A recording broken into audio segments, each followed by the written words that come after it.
It's hanging half 100 on them at Owen Field. Or the run rules on the diamond at Loves Field. We're giving you the breakdowns, the bets, and the hot takes from the perspective of two former OU Athletics employees. You're listening to the Mainline Podcast with Tyler Burton and Adam Jaquez. Let's go! Let's go! Go! Let's go. It's the main line. It's week 1. Oklahoma opens up their season versus Temple on Friday night. Tyler, I'm sick and tired of this offseason. It feels like the absolute worst offseason that maybe I've ever experienced as an OU fan. And I don't know if it's just because it's been a long time and we've just long summer, long spring, so on and so forth. But I don't know. Last year, I felt like there's a lot of doubters about Oklahoma, but it's ramped up this year because of the SEC and the move. And it just feels like we've beaten every storyline to death. So I'm ready to actually see some football this Friday night. Yeah, we spent the better part of the last 7 or 8 months just trying to dissect anything and everything about this Oklahoma football team, trying to make sense or make heads or tails of what year 1 in the SEC is going to look like. How's Brent Venables going to do in year 3? How's Oklahoma as a program going to do in year 1 of the SEC? Is this program ready? Are we ready as a fan base? And that, this is something that we've been kind of going over and over again. It kind of feels like, in a different way each and every episode for the last 5 or 6 months. But, talking season is finally over. They get to put the pads on this week. And, yeah, we're just a couple days away from kickoff, getting this thing up and rolling. And I'm super excited about it. I wish it was a better opponent. Obviously, we'll talk some Temple just a tiny bit here in a minute. But, yeah, I'm excited about this year 1 in the SEC 2024. Let's go. Before we jump into the 3 things that we want to watch for the upcoming game against Temple, let's talk a little bit about the depth chart that was released earlier. I guess it was Sunday afternoon is when this came out. Tyler, I'll be honest, I'm not going to read too much into any of this. It almost feels like kind of coach speak in a sense. But what stood out to you here on the depth chart that we're looking at on for those watching on YouTube? Yeah, I definitely think, again, it is week 1. It is Temple. So, again, you're going to see pretty much, I would say, 75 to 80% of the roster probably play over these next couple of weeks for Oklahoma. So, take it with a grain of salt what you see over these next couple of weeks. We obviously, the depth chart that truly matters, the 22 starters that go out there, for week 4 against Tennessee. That's what's really going to matter when we get this thing going here towards the middle part of September. But there are some key takeaways if you really, kind of wanted to dissect this a little bit. Obviously, the biggest thing that kind of stuck out for me was it kind of seems like Oklahoma is getting back to the standpoint on special teams where we're putting our best athletes at the kick returner and the punt returner positions, obviously with Billy Bowman at the kick returner position and then Peyton Bowen as well. It kind of goes back to their times in high school in the state of Texas where these guys, had an opportunity to make impact plays on special teams. So it's nice that we're going to have an opportunity to watch them do that as well here at the University of Oklahoma. Adam, do you take anything away from the offensive line now that we saw that Michael Tarquin is going to be one of those starters at left tackle? Yeah, I mean, it's kind of whatever at this point. I feel like we're going to see pretty much every guy on this 2, 3, and 4 deep in certain cases on certain positions. I feel like we should see pretty much everyone on here on the field on Friday night. With regards to the offensive line, I almost wonder is like, with Jacob Sexton, is it one where Michael Tarquin is that good and you just want to keep Jacob Sexton out there in some capacity, or is it actually that, Jacob Sexton wasn't taking over that left tackle position? We'll see. I would like to always favor the younger guys because I think you get a younger combination. If Jacob Sexton was at left tackle, Heath Ozida was starting at right guard or left guard, or even Eddie Pierre-Louis potentially. But, at least in terms of like what we're trying to accomplish this year, which we don't have a whole lot of runway. We have 2 games. Maybe I think Tulane will be somewhat of a test more than the rest of the non-conference schedule, but not a lot of runway for this team to get in gear. And so I guess you favor Michael Tarquin there. And, maybe this is a scenario where I think there's maybe a bad taste in fans' mouth and maybe in my mouth in terms of, he was at USC and maybe didn't have the best year there, but before that, he was solid at Florida. He was the guy that Bill Bedenbaugh recruited out of high school. So I guess you feel good about it from that sense. And I think there's been so many guys like hand up. I was a guy that was dogging on McCade Matoyer a year ago. It turned out he was one of OU's best offensive linemen. And sometimes it's like, okay, a little bit of fresh scenery, one of the best coaches in the game and Bill. and suddenly guys are back on track to an NFL career. So let's hope that's the case there for Michael Tarquin. Yeah, I know that USC was really excited when Michael Tarquin made the decision to go from Gainesville out to Southern Cal. But obviously, coaching did make it was a pretty big deal for Michael Tarquin from his time out there in Los Angeles. And ultimately, he comes back to the University of Oklahoma, making the transfer down here to Norman. And from everything that we've heard, all indications and all signs point to the fact that Michael Tarquin is back to playing the type of football that he was at an early age at the University of Florida. So it's amazing what a difference a change of scenery, a change of coaching matters. Now that you've got Bill Bedenbaugh ultimately, leading the charge in his development, kind of sounds like he's back to playing his best brand of football that, since the early part of his collegiate career. And I think it speaks volumes to the fact that Bill Bedenbaugh, basically the entire time that we've, watched Bill Bedenbaugh, how he's coached, how he's developed here at the University of Oklahoma, the biggest thing for him is always figuring out a way to get his best 5 guys on the field at all times. Even though you might have to play musical chairs at times, you might have guys that play, 2, sometimes 3 positions over the course of a full regular season. But Bill's going to figure out a way to get his best 5 producing offensive linemen on the field at one time. So it's nice to see that Jacob Sexton kicks in a little bit at the left guard position, Michael Tarquin playing the left tackle position. Now you've got Branson Hickman submitted, at least for week 1, at that starting center position. And then we all know about Fabici and Wiwu and Jake Taylor at the right tackle position. So I'm excited to see how this offensive line plays over the course of the first couple weeks of the season. Again, kind of like with pretty much every position group on this football team, Temple is not going to be able to really do anything that's going to really test Oklahoma, I think, in a lot of key areas. Don't let the players know that, obviously.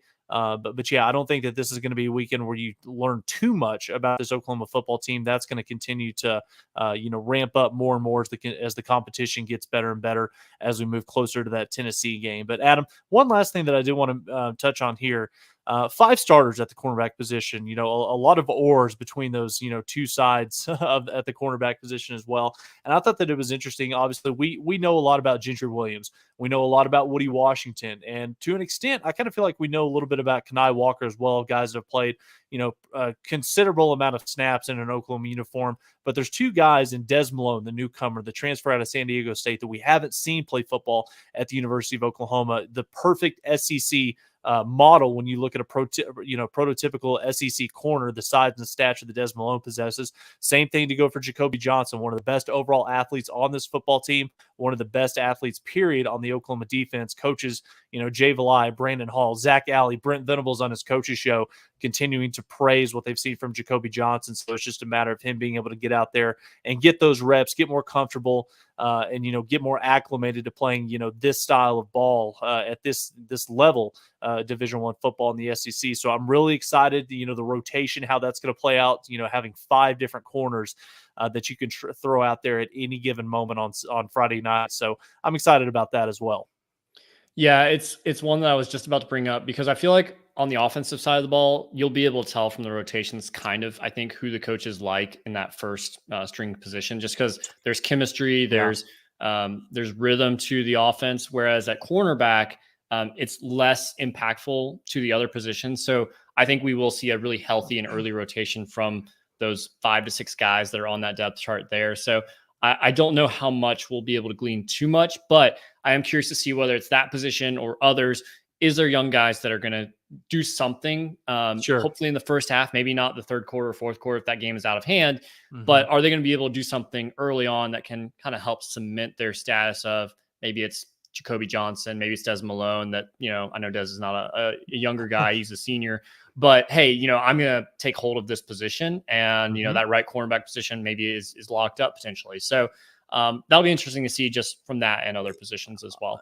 Obviously it would be fun, to be like an LSU or a Florida, Miami, Clemson, Georgia, where, as a fan, is one of those programs, you've got a marquee matchup in week 1 to where you can really see, what the current state of your football team is, how ready and developed are you, in week 1 of the season. But also at the same time, it's going to be a lot of fun. Some of these different position groups, Adam, on both sides of the ball for this football team, they're going to be able to utilize these next 3 weeks to where they're going to throw a lot of guys out there. They're going to throw a lot of combinations out there, against Temple, against Tulane, against Houston, because that way, it gives them more tape. It gives them more opportunities to be able to evaluate these guys. That way, when Tennessee comes to town that third week of September, these coaches are, very, very comfortable with who they're going to trot out there, thinking of who their best 11 is on both sides of the football. Last thing on the depth chart, Adam, I just kind of want to get your thoughts on this. I did some research. I went back. I took a look at OU's depth chart that they released in 2020 for week 1 against Missouri State, just looking particularly at the defensive line position on the interior. You go back and you look at just some of the size and stature, some of these guys that we had in 2020 on the interior: 278 pounds, 291 pounds, 288, 292, 297.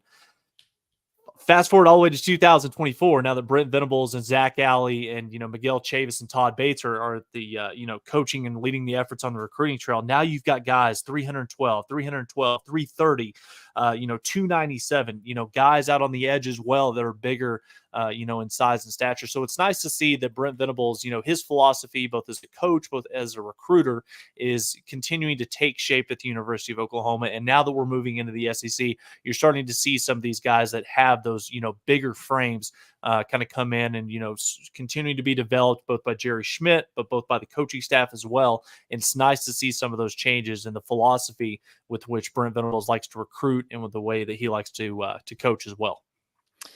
Before we jump into 3 things to look for against Temple, a little bit of housekeeping here. If you missed our hype video from last week, that premiered on our episode live a week ago here on the Red Dirt Media YouTube page. I think pretty much everyone's seen it, but if you've been living under a rock and you haven't, it's pinned at the top of our Twitter page. You can find us at the Mainline Pod there. It's also on YouTube on our channel, which is the Mainline Podcast. You can find that just by searching on YouTube there. I'm seeing a few different score predictions filtering into the chat here on YouTube.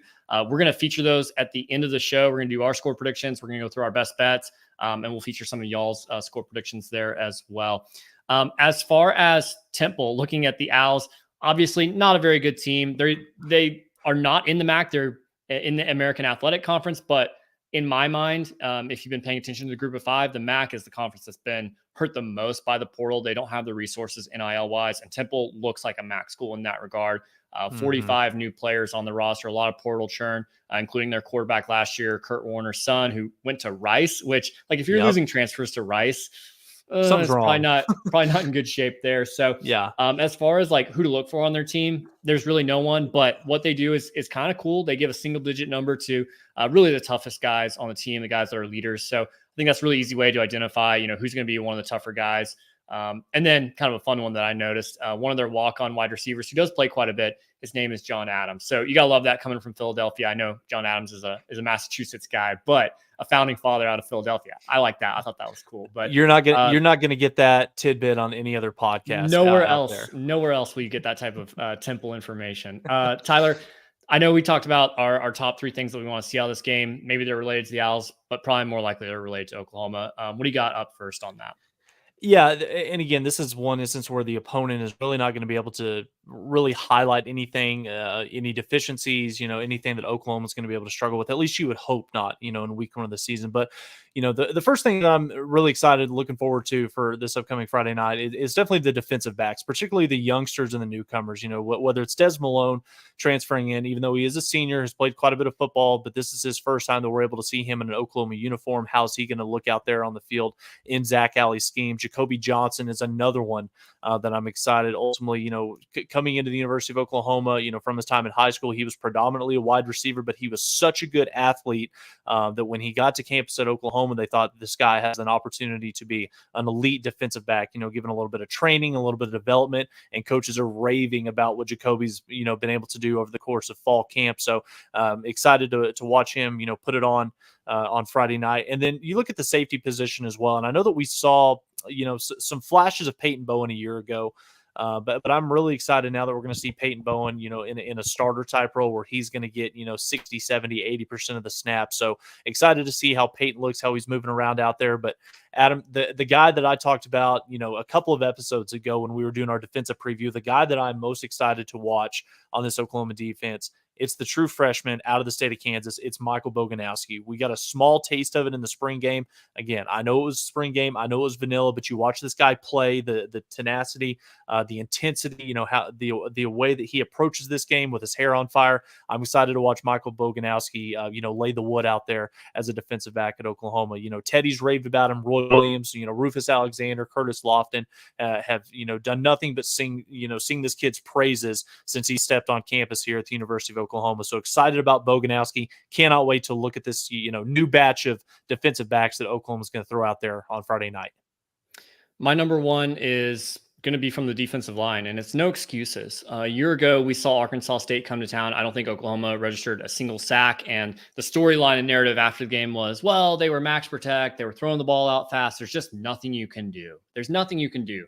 And I get that in some sense, but I also disagree with it. Like, you should have so many more talented players along your line of scrimmage that it just shouldn't matter. And I think if we are really truly improved along the interior of the defense, especially, that should open up a lot of things for hopefully what should be improved talent-wise on the outside of that defensive line room as well. So I know we want to see more out of PJ. I know we're really very curious to see what Caden Willard's able to do. Ethan Downs, continuing to see improvements there from his game as well. R. Mason Thomas is healthy. Like, we should be able to see some sacks, or at least a ton of pressure to the point that we can feel a little bit better about where this unit is heading in the first year in the SEC, which you'll definitely need a lot more pass rush there. So Temple, they haven't announced their starter at quarterback officially yet. I did see a report that came out that said Forrest Brock would be the starter at quarterback. Stan Drayton, the head coach of Temple, in his press conference yesterday said, we're not naming a starter really until game day. We'll see what happens there. But Forrest Brock is a guy that has a little bit more mobility than their other option, which is a transfer from Rutgers. So we'll see what happens there. But definitely want to see a lot more pressure from this defensive line, regardless of what type of scheme Temple comes to town with.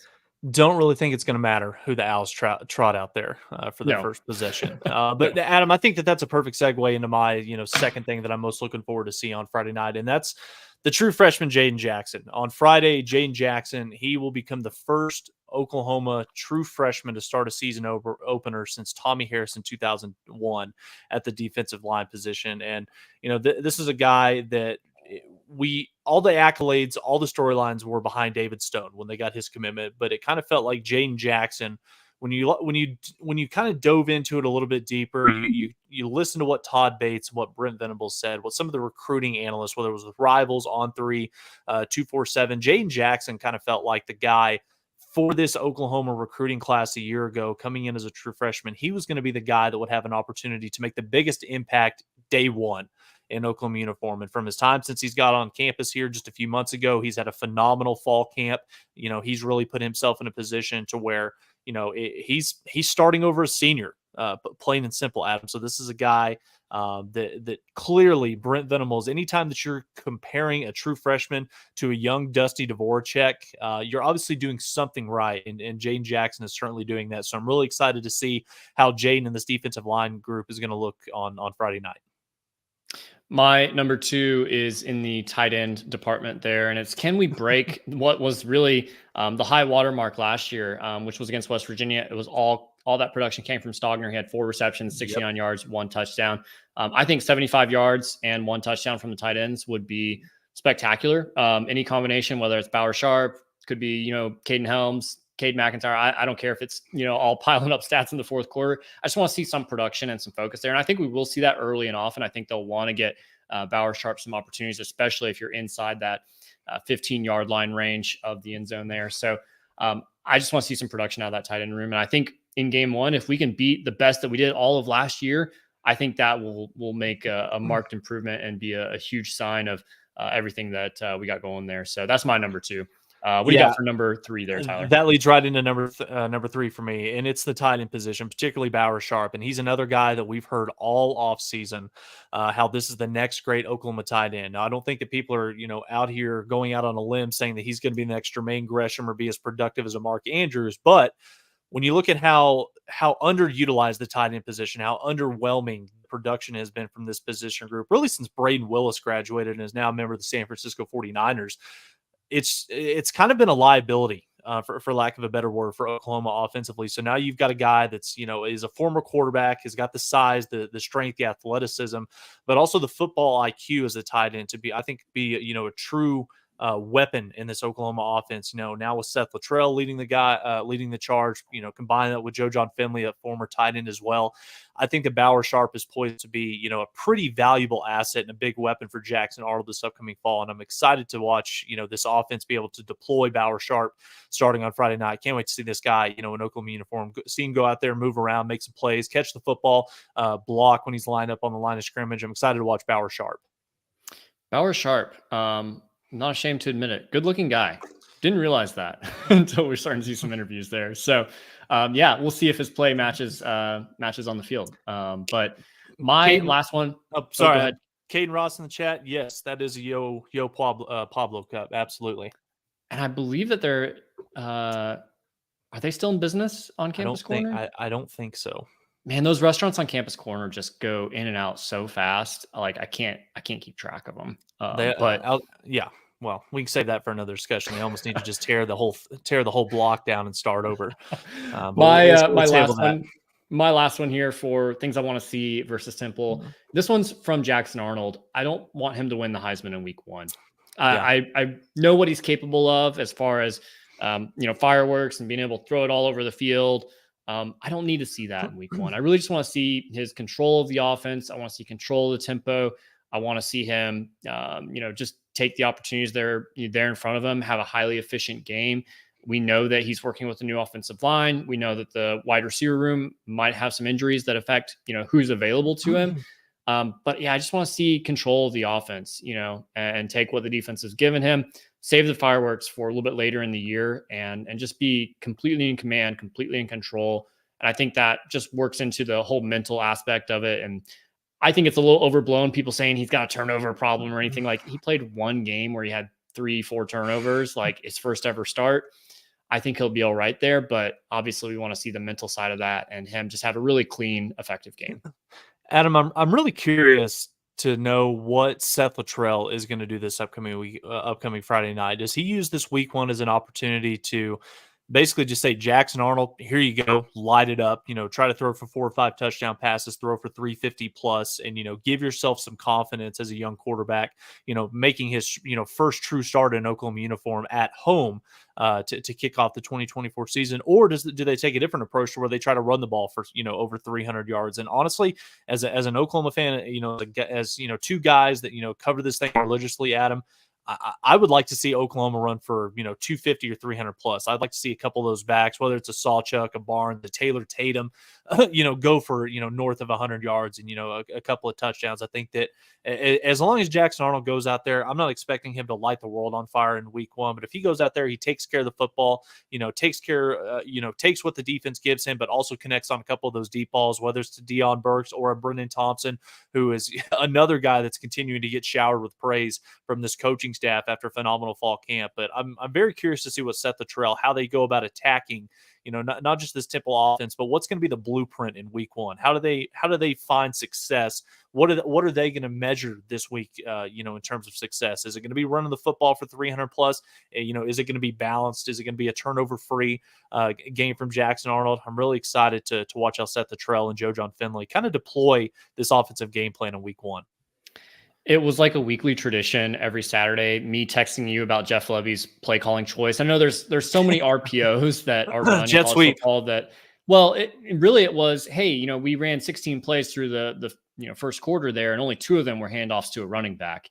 And yes, some of that is RPO. Sometimes it's, hey, the defense is saying, we want you to pass the ball instead of handing it off. But yeah, I would just love to see us establish the run early and often. And I guess that kind of comes down to, this offensive line. Do you feel better about them run blocking? Do you feel better about them pass blocking? Or I guess, and vice versa, which one do you want them to work on more against a team in Temple that you should have the matchup advantage and be able to really, get some game reps in on that. So there's your 3 things to look for Temple. We'll get to the score predictions here in a moment. We'll do that here at the end of the show. But before we jump into that, It's time for the Mainline Best Bets. This is a competition that we do throughout the entire season. I guess we go through conference championship weeks. So we've been doing this. This is season 5 of the Mainline podcast. I won year 1. Corbin, former host, won it in year 2. I won in year 3. Tyler got his first win ever in year 4. So here we are in year 5. Tyler has a chance to tie it up or give maybe an insurmountable lead back to myself here. But the order of business here, we pick 5 games every week against the spread, over, under, first half, whatever we like there. And we'll just, see who wins at the end of the day. So Tyler, you've got first pick on the board for the Mainline Best Bets in 2024. God, I missed this. Favorite segment by far that we do all season long. Okay, pick number 1 for me. We're starting on Thursday night. We're starting in Big 12 country out here in Boulder, Colorado. North Dakota State traveling up here to take on Colorado. Buffs are a 9.5-point favorite. There's a lot of people out there who think that the Bison of North Dakota State have what it takes to compete with Colorado for 4 quarters, and maybe they'll be right. Wouldn't be the worst thing in the world, but Colorado is breaking in a lot of new pieces from their massive roster overhaul and an abundance of transfer portal additions. And I think that North Dakota State, as great as they've been over the last decade or so, I think that they're going to have a tough time in week 1 against a Buffs team, at least on paper, has improved on both sides of the line of scrimmage. And you combine that with Shedeur Sanders and the Buff skill talent, I think that they've got enough firepower on offense to be able to win this one by double digits. So give me Colorado minus 9.5.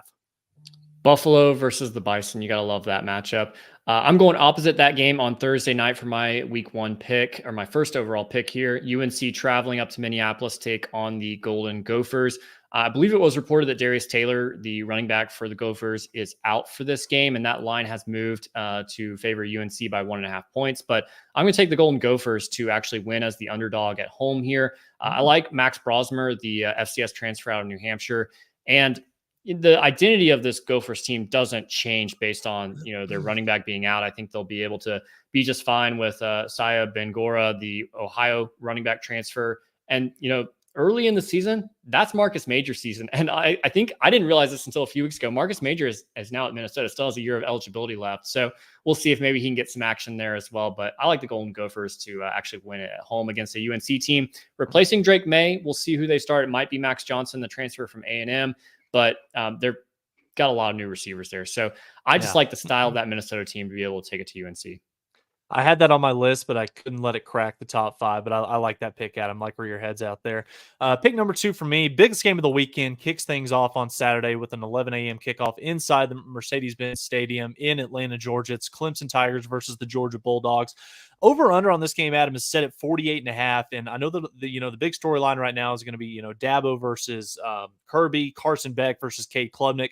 But I think that this is going to be a defensive slugfest. And as good as Cade Klubnik, I think, has the opportunity to be as he continues to progress this year, I think that Georgia's defense is going to give him and that Clemson Tiger offense fits. This is also a Clemson defense on the other side that I think has an opportunity, or at least has an argument to be, have one of the top defensive line groups in all of college football. So I think that this is going to kind of be a tug of war game back and forth a little bit. I think Georgia pulls away, early in the second half, but I don't think that this is going to be a tremendously high scoring affair. So for that reason, give me the under 48.5 points. That game just feels like it's flying under the radar completely in week 1. That's a pretty big matchup still.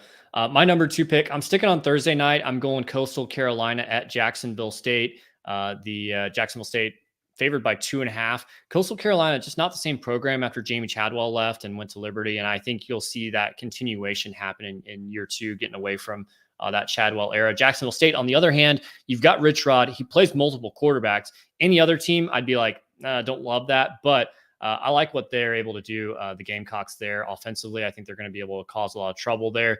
I think they're potentially a big threat to Liberty and Conference USA this year. So I like them to get off to a hot start and beat the Chanticleers on opening night. So that leads us to number 3 for you, Tyler. Very nice. Pick number 3 for me, Illinois State traveling on the road to take on Iowa. Over under on this game set at 40.5. And Adam, you could have made some pretty serious cheddar over the last couple of seasons just simply betting the under in any game that Iowa's playing against. So we're gonna ride that train for at least one more week here on this show.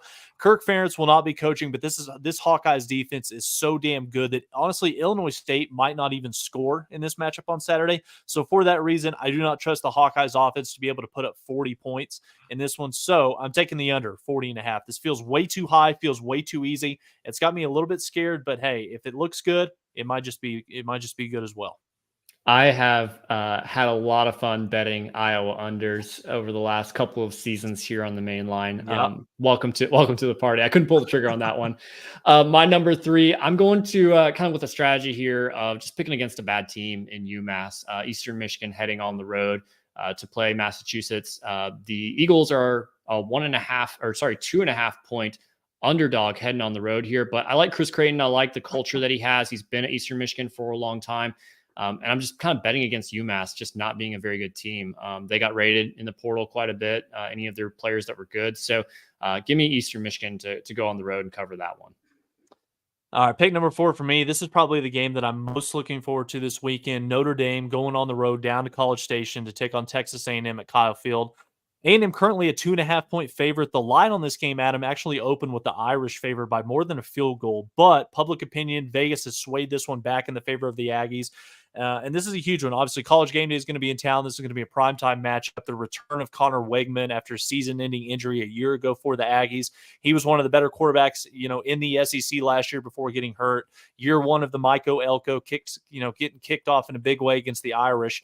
And I think that this is going to be one hell of an atmosphere. I'm not sold yet on Marcus Freeman as the head coach. I know Riley Leonard is now, toting the rock at the quarterback position for Notre Dame, but he's coming off of a pretty significant injury as well. I think that A&M has enough on the line of scrimmage, especially on defense, I think, to be able to slow Notre Dame down enough to where I think that Texas A&M gets the win on Saturday. And what I think is going to be a close game, but if it just takes a field goal to win it, give me Texas A&M minus the 2.5.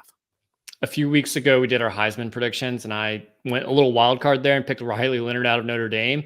I feel terrible about that now because I think the very next day, his left tackle got injured for the entire season. So yeah. I don't know. I'm kind of reverting back to Sam Hartman vibes a little bit of I need to see the offensive improvement before I believe it. So I think Notre Dame is starting a true freshman at left tackle on Saturday night. That's tough matchup against that A&M front seven. Yeah. My number 4 here, I'm taking Virginia Tech and the Hokies. They're going on the road. They're 13.5 point favorites at Vanderbilt. Vanderbilt kind of restarting things with a new quarterback there, Diego Pavia out of New Mexico State. But I think the Hokies are just the far more experienced team. They have the better quarterback in Kyron Drones. I think they're out to prove something. I think they can make a big impact in week 1 in Nashville. They might outnumber Commodore fans there. So give me the Hokies to cover 13.5. Very nice. All right, Adam, pick number 5 for me. I swapped this one out on you about 15 minutes before we started recording the show. USC versus LSU, neutral site in Las Vegas at Allegiant Stadium. LSU currently a 4.5 point favorite right now over the Trojans. And, Adam, this is one where I'm trying not to overthink this. I think that when you look at this matchup on paper, I think that by far and away, I think that LSU is the more talented team, particularly on the defensive side of the football. You've got Miller Moss versus Garrett Nussmeier. That's really not anything that gets, football fans super excited about. But I think that this is going to be a matchup where the losing team, particularly the losing coach, is going to have a little bit of pressure on him coming out of this one because when you look at USC's schedule for the rest of the year, you compare that with how brutal of a schedule that LSU is going to have to deal with, especially playing in the Southeastern Conference. The loser of this game, whoever starts out 0-1, it's going to be some tough seas, some tough, open waters for these guys the first month of the season. So for this reason,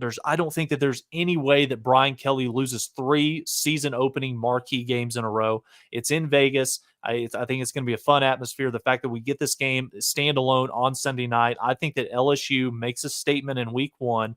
They shut down Lincoln Riley's offense and give me LSU to cover the 4.5.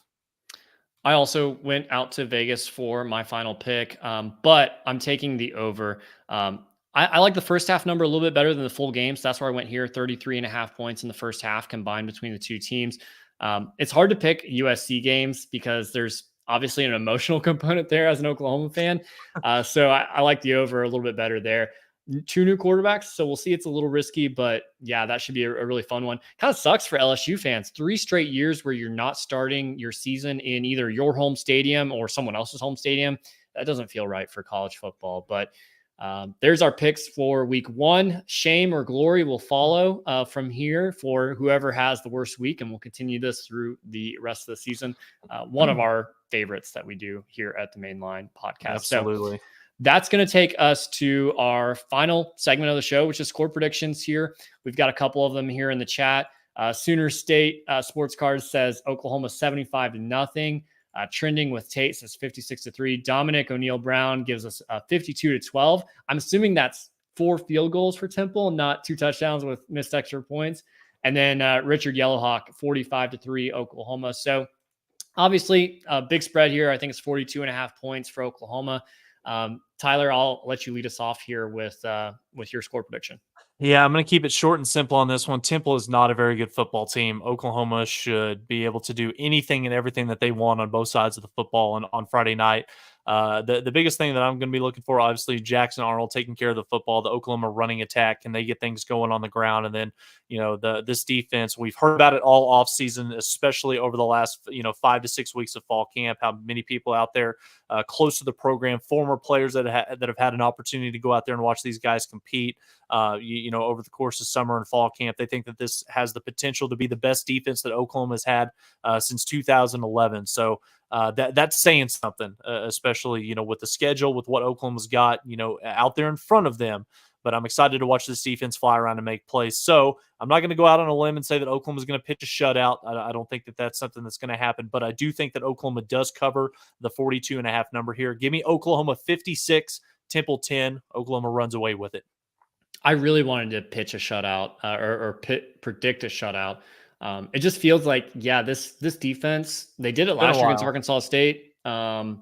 I think Temple might be worse than Arkansas State, honestly, because there were some good football players on the Arkansas State team. They turned things around as the season went on, made it to a bowl game, actually. Mm-hmm. This Temple team is worse, in my opinion. But shutouts are really hard to do, regardless of how good you are, regardless of how bad the other team is. So I won't go that far, but I'm going to go Oklahoma 54, Temple 3. I think this is a game that the defense should be able to just really control a lot of things, and save for maybe a bad turnover situation on the offensive side of the ball for Oklahoma. I think they'll be able to hold the Owls out of the end zone. Offensively, I went with 54 here. I think, especially in the second half, as you get second, third, maybe even fourth string offensive linemen out there, backup quarterbacks, I think there will be some situations where Oklahoma will settle for field goals, and Brent Venables will take that opportunity. I think he'll like to see Tyler Keltner and Zach Schmidt probably both attempt a field goal. Mm-hmm. So that's why I went with 54 to 3 there for my score prediction. So that's going to do it for us this evening. Next week, probably be a lot more interesting because we'll actually have a game to talk about. Houston will be a lot more interesting. There'll be a little bit more breakdown, game preview going for the Houston game, and we will see everyone next week around the same time for the next episode of The Mainline.